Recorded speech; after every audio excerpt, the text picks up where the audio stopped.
fireside chat on this Pisces new moon. We have entered into Aquarius season, and as you can hear, the rain is falling because Aquarius pours all the moisture out of the sky to the earth. And it's a time of purification and cleansing before Pisces season, which is the final chapter before the new year, which is the equinox, when spring, as we march forward in spring.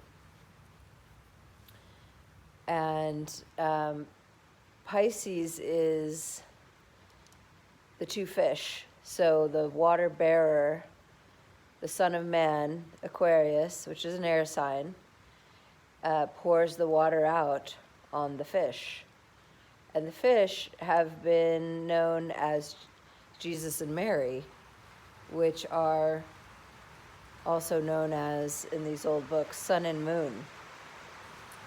And there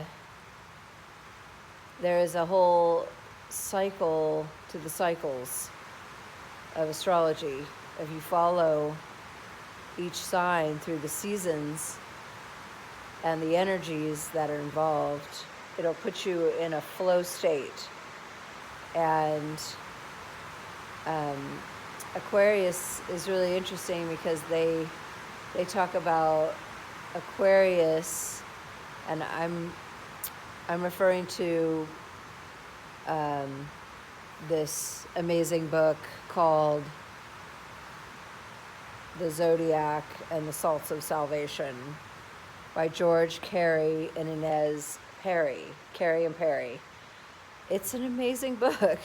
There's a lot of stuff in there. It was first printed in 1932, and in some ways it's very timeless because it is really talking about the age they're in as being the age of Aquarius. And so here we were thinking, no, it's coming now. The sick people in the 60s thought, no, it's coming now. So when is it? And is it always coming around the age of Aquarius? These ages are huge, so, yeah, it could be. And our timelines are all screwy, so who knows? But this book has so much, gives so much context to what they were thinking back then. And it's a lot like what we are thinking now, in a lot of ways. They talk about it being a very materialistic age. They talk about it being a time where, there's all these names for diseases coming out, and, really, like the homeopathic doctors, they saw it as deficiency. And there was a whole system set up to understand each sun sign and the minerals that are related to each sun sign. And each sun sign had a different vibration to their blood. So they would need more of these minerals than, say, other people who were not of Aquarian. Like Aquarius needs the sodium chloride, I believe it is, and that's nat myrrh is the tissue salt, and that's like table salt. So they would need those salts more than other signs, as they'll burn through them because it's their sun sign, that's what they burn through. And in the astrology that I study, the shamanic astrology, they talk about the sun as being the fuel you burn, and that is like your energy. And so it's really interesting to see how they saw things back then and how it really relates to right now, because they talk about, is humanity going to go on? They also talk about etymology and the origin of words, which is amazing because Like they talk about it being the Aquarius time to being the end of the world, because the whirl means cycle. So whirl, it means cycle. So it's an end of a cycle.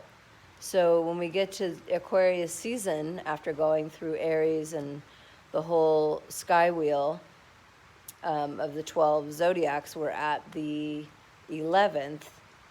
And Pisces is, the very end, of course, before the new season, which is March. And that is literally marching forward.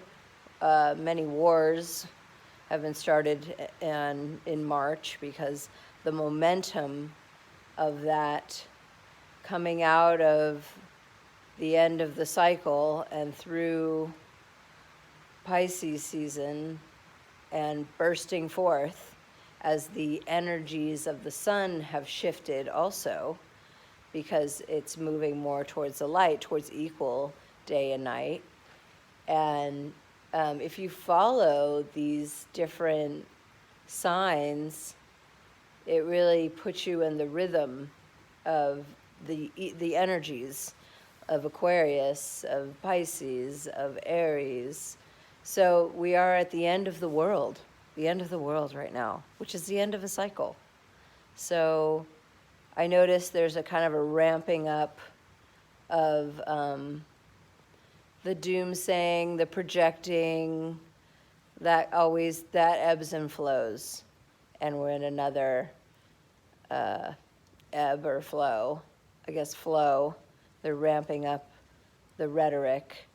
And it's important to step out of it and not be sucked in to the projection, because they're always projecting out, how things are going to be based on the way they are, which isn't necessarily true. So Aquarian's an air sign, so we have to really be aware of what thoughts we're pulling in. The salt for Aquarius, not myrrh, the salt actually regulates water in the body. It attracts water. So I thought that was kind of interesting how it attracts water. And so if you have too much water on the brain, you'll be sleepy, tired, not able to think and process properly. If you have too little, you'll be in an insomniac. You won't be able to sleep. So it balances that. And these tissue salts are amazing. I've been taking Natmer for 4 weeks now, and I really, really can feel a difference in my brain and water. And it regulates the ankles, so it's also when you get water pooling in the ankles, and with circulation and the white blood cells. So these are things to think about in this season. And of course, the rain is coming down. It hasn't rained for, feels like almost a month. So it's right on time.